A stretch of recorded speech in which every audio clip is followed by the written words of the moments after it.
बहुत समय पहले की बात है। भारतवर्ष के एक समृद्ध नगर में दो मित्र रहते थे, धर्म बुद्धि और पाप बुद्धि।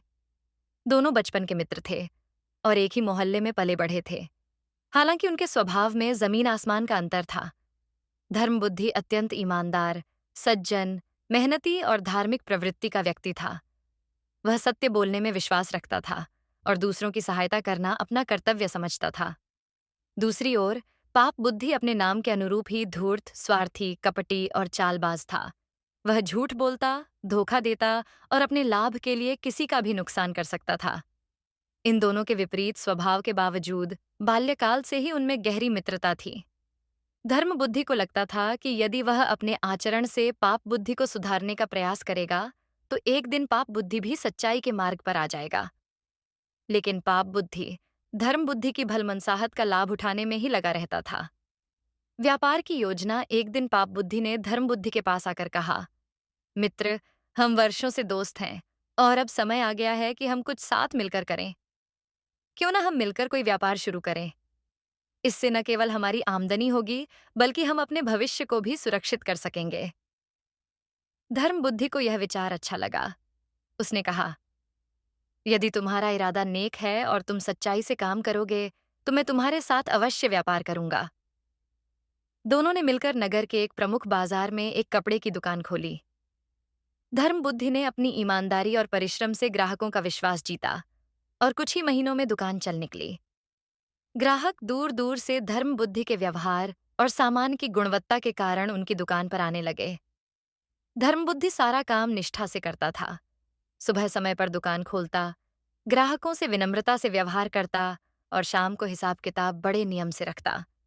वहीं पाप बुद्धि का मन दुकानदारी में नहीं लगता। उसे केवल मुनाफा चाहिए था, वो भी बिना मेहनत के। वह व्यापार में कोई रुचि नहीं दिखाता और कभी कभी तो झूठ बोलकर ग्राहकों को ठगने की कोशिश करता।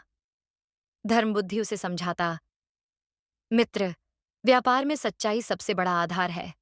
यदि हम ग्राहकों का विश्वास तोड़ेंगे तो हमारा नुकसान होगा। पर पाप बुद्धि इन बातों को एक कान से सुनता और दूसरे से निकाल देता। धन संग्रह और षड्यंत्र कुछ वर्षों में दोनों ने अच्छा खासा धन कमा लिया। धर्म बुद्धि अपनी कमाई का एक बड़ा हिस्सा गरीबों और जरूरतमंदों की सहायता में खर्च करता। वह धर्मशालाओं, विद्यालयों और अनाथालयों को दान देता और नगर में उसकी बहुत प्रशंसा होती। नगरवासी उसे आदर की दृष्टि से देखते और उसके सद्गुणों की चर्चा करते। पाप बुद्धि को यह सब सहन नहीं होता। उसे जलन होने लगी कि लोग धर्म बुद्धि की इतनी प्रशंसा क्यों करते हैं, जबकि धन तो उसने भी कमाया है। एक दिन उसने मन में एक कपटी योजना बनाई। यदि मैं सारा धन अकेले पा जाऊं, तो मुझे किसी की जरूरत नहीं रहेगी। धर्म बुद्धि तो मूर्ख है, उसे तो आसानी से बेवकूफ बनाया जा सकता है। वह धर्म बुद्धि के पास गया और बोला, मित्र, हमने बहुत मेहनत की और खूब धन कमाया।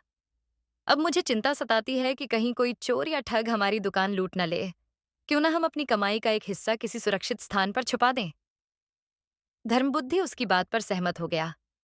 उसे पाप बुद्धि पर पूरा विश्वास था। उन्होंने मिलकर नगर के बाहर एक पुराने पीपल के पेड़ के नीचे खुदाई की और एक संदूक में धन रखकर उसे मिट्टी से ढक दिया। दोनों ने आपसी सहमति से तय किया कि जब भी जरूरत होगी, वे दोनों साथ जाकर धन निकाल लेंगे। चोरी और झूठ कुछ सप्ताह बाद एक अंधेरी रात में पाप बुद्धि अकेले उस स्थान पर गया और सारा धन चुरा लिया। उसने संदूक खाली कर दिया और मिट्टी फिर से बराबर कर दी, ताकि किसी को कोई शक न हो। सुबह होते ही वह धर्म बुद्धि के पास पहुंचा। उसने बीमार होने का नाटक किया और कहा, मित्र, कल रात मुझे बहुत तेज बुखार हो गया था। तभी एक अजनबी मेरे पास आया और कहने लगा कि उसे वह गुप्त स्थान पता है जहां हमने धन छुपाया है। उसने धमकी दी कि यदि मैंने उसे नहीं जाने दिया, तो वह मुझे नुकसान पहुंचा देगा। मैं डर गया और उसे जाने दिया। मुझे क्षमा करना, मित्र। धर्म बुद्धि को बहुत दुख हुआ, पर वह सच्चा और भरोसेमंद व्यक्ति था। उसने पाप बुद्धि पर शक नहीं किया और उसे सांत्वना देते हुए कहा, कोई बात नहीं मित्र, धन तो फिर से कमाया जा सकता है, परंतु तुम्हारा स्वास्थ्य महत्वपूर्ण है। झूठा आरोप पाप बुद्धि को विश्वास था कि धर्म बुद्धि उसकी बात पर विश्वास कर लेगा। पर वह यहीं नहीं रुका। वह एक कदम और आगे बढ़ा और नगर के बुजुर्गों और पंचों के पास गया और धर्म बुद्धि पर ही आरोप लगाने लगा। उसने कहा, यह धर्मबुद्धि बहुत चालाक है। उसने गुपचुप जाकर सारा धन निकाल लिया और अब झूठ बोल रहा है कि कोई ठग धन चुरा ले गया। मुझे न्याय चाहिए। पंचों ने जब यह सुना तो वे हैरान रह गए। उन्होंने धर्मबुद्धि को बुलवाया और उससे सफाई मांगी। धर्मबुद्धि ने सारा घटनाक्रम स्पष्टता से बताया, परंतु पाप बुद्धि बड़े आत्मविश्वास से झूठ बोलता रहा। पंचों ने विचार करके कहा, इस विषय में अंतिम निर्णय न्यायाधीश ही करेगा। हम दोनों को नगर के न्यायालय में प्रस्तुत होना होगा। न्याय का परीक्षण दोनों न्यायालय पहुंचे। न्यायाधीश बड़ा विद्वान और न्यायप्रिय व्यक्ति था। उसने दोनों पक्षों की बातें सुनी और देखा कि धर्मबुद्धि के चेहरे पर सच्चाई झलक रही है, जबकि पाप बुद्धि की आंखों में कपट था। थोड़ी देर सोचने के बाद न्यायाधीश ने एक विचित्र आदेश दिया। उसने कहा, हम उस पेड़ से पूछेंगे जहां धन छुपाया गया था। पेड़ ही बताएगा कि कौन सच्चा है और कौन झूठा। यह सुनकर पाप बुद्धि चौंका, पर फिर उसने सोचा कि यह तो मूर्खता है। पेड़ भला कैसे बोलेगा? उसने मन में न्यायाधीश ने आदेश दिया कि अगली सुबह सब लोग पेड़ के पास इकट्ठा हों। रात को पाप बुद्धि ने अपने पुत्र को वहां भेजा और कहा, तू पेड़ के अंदर जाकर छिप जा, और जब सुबह न्यायाधीश प्रश्न करे तो तू पेड़ के भीतर से बोलना कि धर्म बुद्धि ने धन चुराया है। बस, मैं बच जाऊंगा। पुत्र वैसा ही करता है। सच्चाई का उद्घाटन सुबह सभी लोग उस पेड़ के पास पहुंचे। न्यायाधीश ने पेड़ से प्रश्न किया, हे वटवृक्ष, बता कि सच्चाई क्या है? किसने धन चुराया? पेड़ के भीतर से आवाज आई, धर्म बुद्धि ने धन चुराया। लोग चकित रह गए, पर न्यायाधीश मुस्कुराया। उसने अपने सिपाहियों से कहा कि वे पेड़ में आग लगा दें।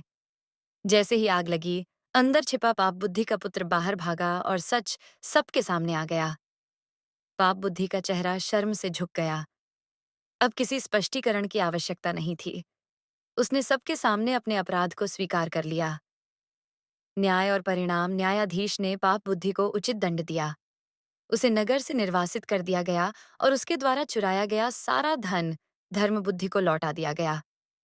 नगर के लोग धर्म बुद्धि की सच्चाई और धैर्य से बहुत प्रभावित हुए।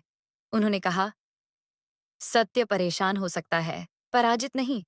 जो सच्चे होते हैं, अंततः न्याय उन्हें ही मिलता है। धर्म बुद्धि फिर से अपने जीवन में आगे बढ़ा और अपने सत्कार्यों में जुट गया। उसने कभी भी पाप बुद्धि से कोई बदला लेने की भावना नहीं रखी। वह सबक जो नगरवासियों ने सीखा, वह पीढ़ियों तक सुनाया गया।